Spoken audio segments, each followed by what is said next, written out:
నన్ను ఎందుకయ్యా చిన్న చూపు చూసావు? నేనంటే నీకు ఇష్టం లేదా? నేనంటే నీకు ప్రేమ లేదా? నా భక్తి నీకు నచ్చలేదా? అసలు నేనే నీకు నచ్చలేదా? ఎందుకయ్యా ఆపద వెంబడి ఆపద?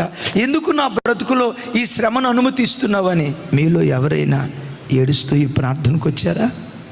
ఏడుస్తూ ఈ వాక్యం వింటున్నారా? ఈరోజు కాల్చబడుతున్న తమ్ముడు, ఈరోజు శ్రమల కొలిమిలో నల్లగొట్టబడుతున్న చెల్లి, ఈరోజు ఎంత నలుగుతున్నావో భవిష్యత్తులో అంత వెలిగేటట్లుగా దేవుడు కార్యం చేయబోతున్నాడు. ఈరోజు అరణ్య మార్గం గుండా దేవుడు నేను తీసుకొని వెళ్తున్నాడంటే రేపు హోరేబుకు నువ్వు చేరబోతున్నావు, దేవుని పర్వతాన్ని ముఖాముఖిగా చూడబోతున్నావు అన్న విశ్వాసంతో శ్రమల మధ్యలో కాల్చబడేటప్పుడు శ్రమలు తీసేయి ప్రభువా, తప్పులేదు అడగటం, శ్రమలు తీసేయి ప్రభువా అని అడిగేదానికంటే దానితో పాటు ఈ శ్రమలను భరించడానికి కావలసిన శక్తి దయచేవా, ఈ బాధను